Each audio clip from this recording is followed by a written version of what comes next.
Texas Senator Ted Cruz joins us tonight. Sir, it's good to have you on. I want to just start with, as we see this wide-ranging support that almost feels like it's expanding as we get further and further from October 7th. We're seeing more and more support for, they say pro-Palestine. I think a lot of these people feel like they sympathize with Hamas.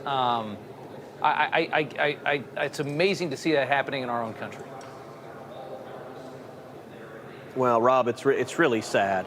The radical left more and more is openly embracing and reveling in hatred of Israel and blatant anti-Semitism.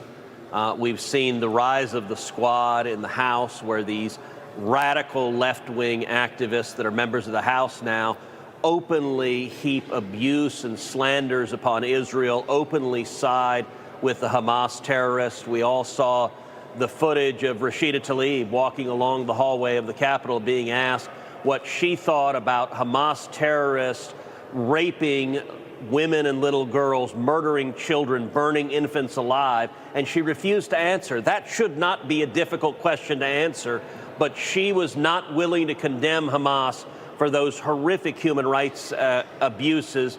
And tragically, we're seeing on college campuses across America, especially the so-called elite universities, these angry riots of rabid pro-Palestinian activists who are engaging in very serious threats of violence towards Jewish students. We're seeing across the country, we're seeing Jewish student centers being shut down, Jewish students told to hide, Jewish students hiding in the library being told, don't go out in public in your university because the threats of violence are too great. And I got to say, for every one of those universities, it's an absolute failure of the administration not to protect and keep their Jewish students safe. It's amazing how fast things can change, how an ideology can just sweep through and capture people. I mean, we're in the same country we've been in for a long time, and just in the last 3 weeks, it has become, to some extent, relatively acceptable in part of our country, where you can just condemn the Jewish people. You can celebrate their massacre. You can basically spew Nazi rhetoric in this country right now with relative ease. I mean, you couldn't do that 3 weeks ago. That's what's terrifying. You're introducing the Hamas Sanctions Act. It's going to sanction every Hamas member known to Treasury, enforce billions in sanctions on Iran and their ghost tankers, which have earned them $80 billion in oil sales. Extend sanctions on organizations that use human shields, exactly what Hamas does. Goes after those who provide safe haven to wealthy Hamas leadership, like the nation of Qatar. Do you think that this, can you get 10 Democrats or 9 Democrats, however many you need, to come along with this? I would hope that they would.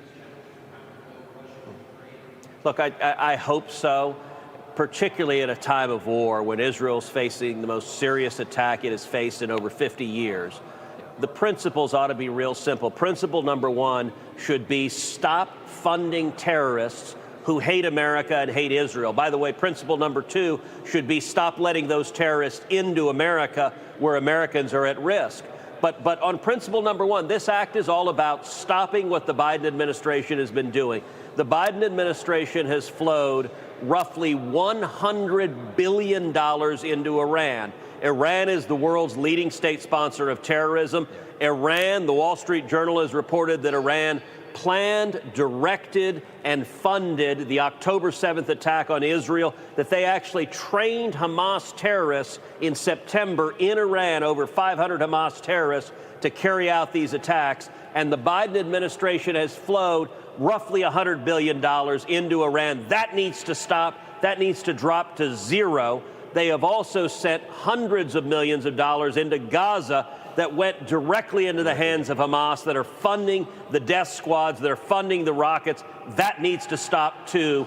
And with this bill, I hope we see bipartisan agreement to stop funding the terrorists that are trying to kill Israelis. It's amazing to see an administration that operates, and they operate purely based on virtue. It sounds good to send money to people that are in a humanitarian crisis, which the Palestinians are. It doesn't matter if it gets there. It doesn't matter if it's all stolen by Hamas. They just want to send it so that they say they could send it for political reasons, so they can say, look, we're trying to help these people, even if it doesn't get there. That's that's who we're run by right now, and there's no logic to it or common sense whatsoever. And we're starting to get used to that with, in pretty much every regard. That's how they run this country. Senator, thank you so much for taking the time. We appreciate it.